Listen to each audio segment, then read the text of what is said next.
18:35 en toda la República Argentina, día jueves 11 de junio. En este momento en Mendoza, 13 grados, máxima de 16. Mañana mínima de 4, máxima de 17. Si te vas para el otro lado de nuestro país, para Posada Misiones, por ejemplo, 18 grados en este momento, probabilidad de lluvia.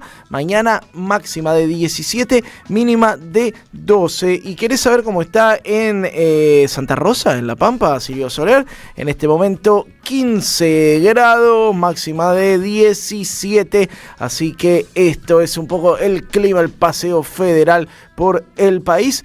11 3200 0530 es el teléfono de la radio si nos querés mandar algún mensaje, algún audio. El dato relevante que no les comenté y que me parece que termina de pintar lo que sucede con Manuel Adorni es que 3 días antes de que Manuel Adorni presentara su declaración, su hermano, ¿te acordás? De Francisco Adorni, el guitarrista loco, el guitarrista de la familia, candidato en La Plata, también rectificó su declaración jurada. Mirá vos, viejo, qué casualidad, ¿no?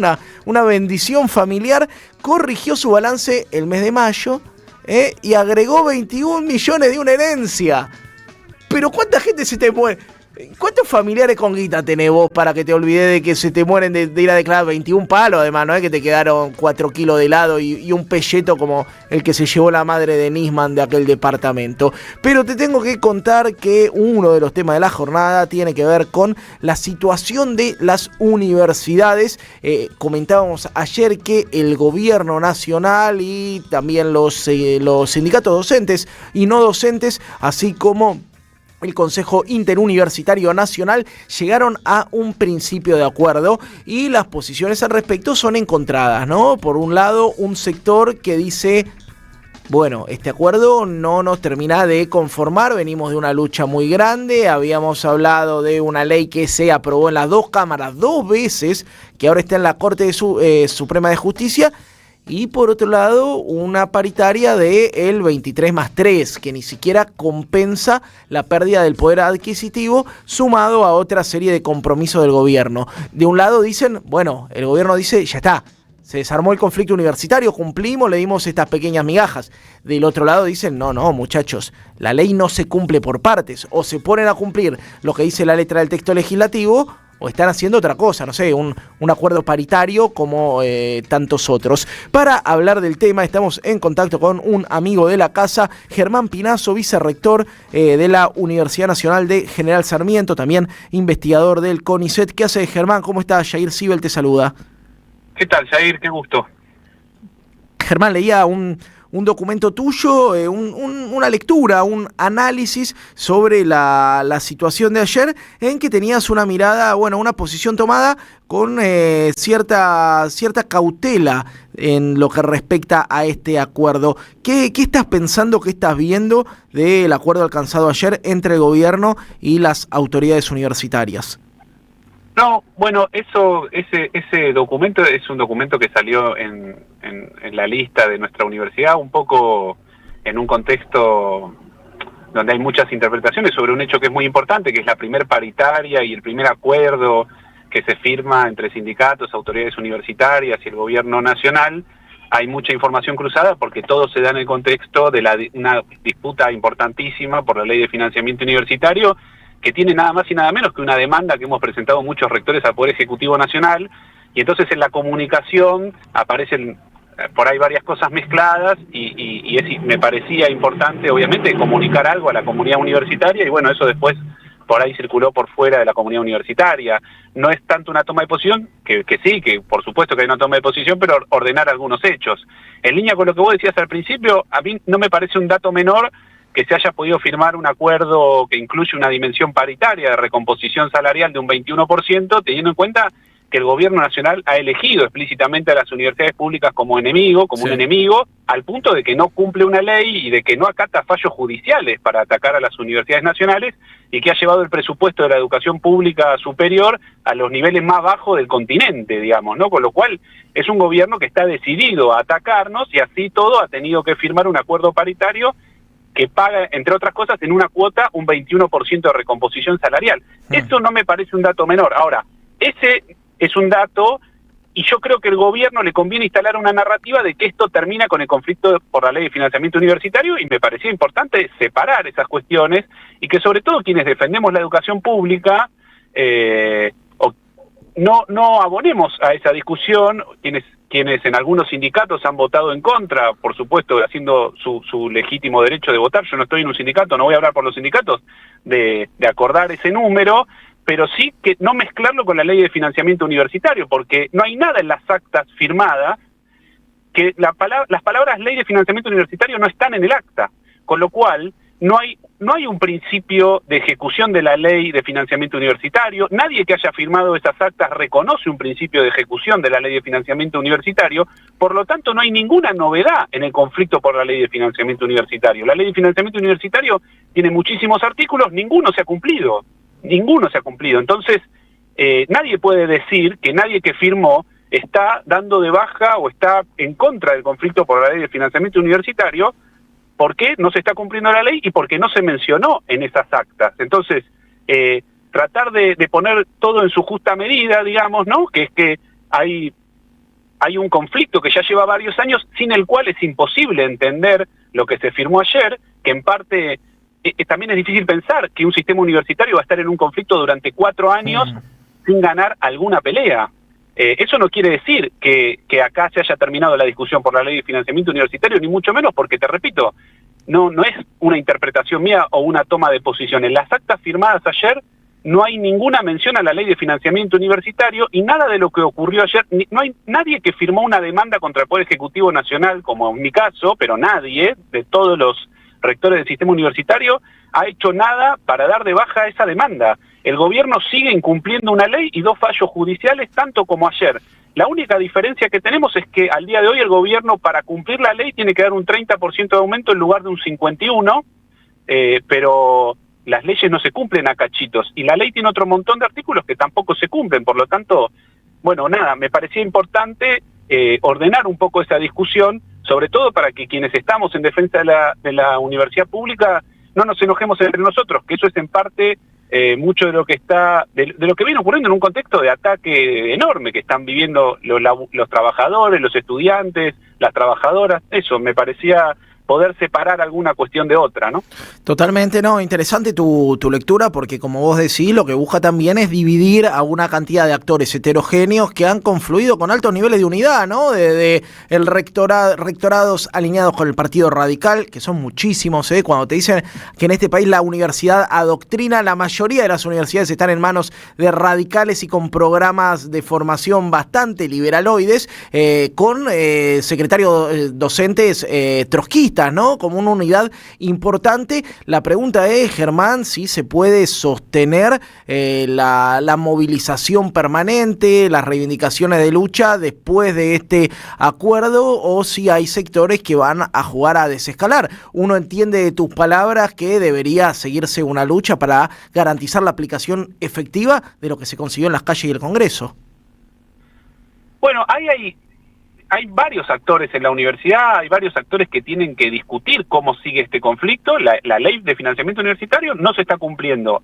Yo creo que lo que pasó ayer estamos mejor que hace 2 días, digamos.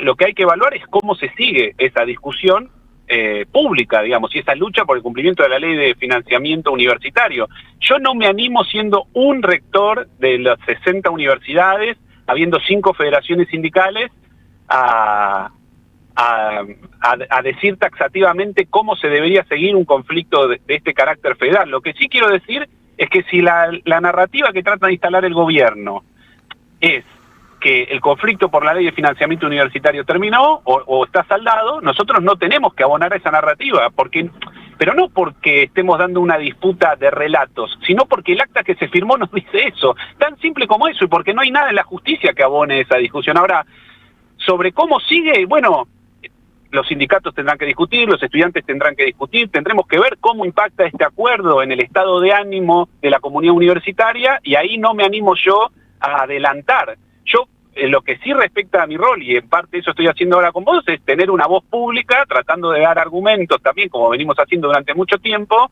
de qué es lo que está pasando con el sistema. Hay que empezar a ver, yo te decía, Argentina está con el gasto público en educación superior más bajo de América Latina. Eso es un dato contundente. Bueno, ¿cómo queda con esta recomposición? ¿Va a seguir siendo, me animo a decir, el gasto público en educación superior más bajo de América Latina?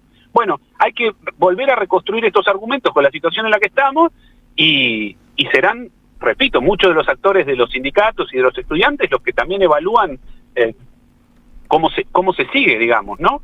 Eso es una evaluación que un poco me excede, pero sí, al siguiente día de la firma de este acuerdo, poner un poco blanco sobre negro, por lo menos en lo que entiendo yo, y es un acta que tiene 2 páginas, repito, es muy fácil ponerla en una inteligencia artificial y preguntarle si aparece la palabra ley de financiamiento universitario y uno va a encontrar que no.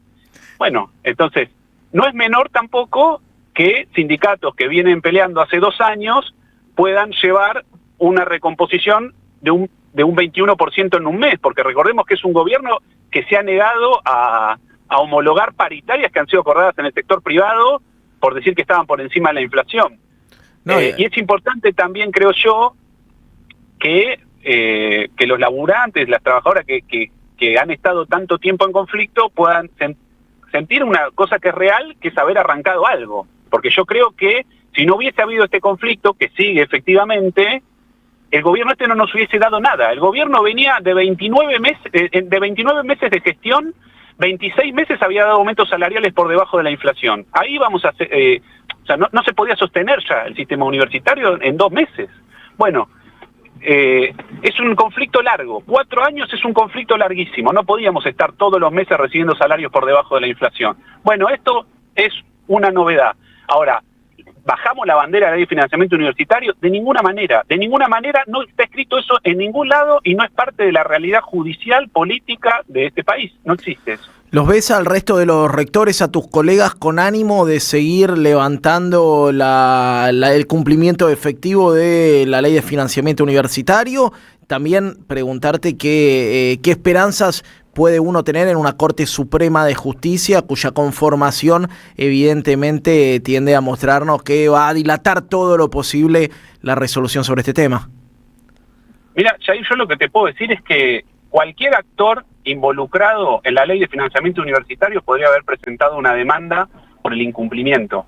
Y los rectores del sistema universitario, muchos, algunos no la firmaron. Hay que aclararlo muchísimo eso, porque hay algunos actores que uno los ve y parece que vienen de Sierra Maestra que no firmaron la demanda al Poder Ejecutivo. Muchos la firmamos y muchos de esos rectores firmaron esa demanda, y hoy hay una ley de financiamiento universitario que está en la Corte Suprema porque muchos rectores firmamos una demanda al Poder Ejecutivo Nacional que no es nada normal ni que va de suyo, digamos, ¿no? Con lo cual yo estoy digamos, no tengo elementos para pensar que no vamos a ir en ese sentido, digamos. Así que, porque te repito, el Congreso de la Nación votó la ley y cualquier personal damnificado podría haber presentado una demanda. La demanda que está en la Corte Suprema es la que presentamos varios rectores del Consejo Interuniversitario Nacional. Y si le tengo fe o no sobre la Corte Suprema, la verdad que me parece que no me corresponde opinar. Yo no quisiera naturalizar que el sistema judicial no funciona, pero bueno, hay 2 fallos, hay 2 medidas, hay una cautelar que tiene 2 fallos en 2 instancias judiciales, digamos, ¿no? Y que los argumentos, yo invito a todo el mundo a leer los argumentos de la Sala Tercera de la Cámara de lo Contencioso Administrativo y los detalles de la cautelar, y son concluyentes, digamos, ¿no? Ahí también hay algo del conjunto de la sociedad, de hasta qué punto va a naturalizar que el Poder Ejecutivo desconozca cualquier tipo de autoridad de los otros poderes del Estado, que ya no se excede a los rectores, a los sindicatos de las universidades, es algo que involucra al conjunto de la sociedad argentina. Bien, Germán, te quiero agradecer por este tiempo. Quiero cerrar con una reflexión tuya sobre el tema del día. No sé si pudiste ver la declaración jurada de Adorni, en donde dice que metió una ganancia de $500,000 con Bitcoin. Vos sos un tipo que también se dedica a la economía. Si te parece un poquito raro, si lo intuís un poco sospechoso, que el jefe de gabinete de ministros, bueno, haya tenido esta omisión de declarar cuantiosas cifras, que además las empezó a gastar cuando era funcionario. ¿Qué opinión te merece lo que está sucediendo con el jefe de gabinete y el gobierno libertario? No, lo que te puedo decir es que me cuesta seguir hablando porque justo me tropecé con una caja de zapatos que tiene $200.000. ¡Epa! ¡Qué suerte tienen algunos, eh! Sí. No, y que me tienen que auditar pero está todo en regla, me la crucé, me la encontré y viste cómo es. Lo voy a meter ahora a la declaración, porque yo también tengo que presentar declaración jurada ahora y seguro va a constar ahí. Así que no sé si puedo continuar con este tema, no es algo en lo que me quiera meter. Excelente. Bueno, si necesitas reformar tu casa en algún country nuevo, me avisás que tengo un amigo contratista que hace unos piletas de lujo con cascada y todo, si querés. No, si me sobra, no sabes. Che, muchas gracias, Germán, por esta comunicación y por supuesto que seguiremos en contacto para ver cómo sigue el conflicto universitario que, como vos decías, no termina hasta que no se aplique la ley de financiamiento. Abrazo, Jair, gracias a vos. Hablábamos con Germán Pinazo, vicerrector de la Universidad Nacional de General Sarmiento, una de las voces más interesantes para seguir de cerca lo que pasa en el Consejo Interuniversitario Nacional, una de las instituciones que tiene a su cargo dirimir lo que va a seguir sucediendo con el conflicto en las universidades. Llora el cielo indignado, limpias de suelo magro, sudor y sangre corren sobre el camino del hombre.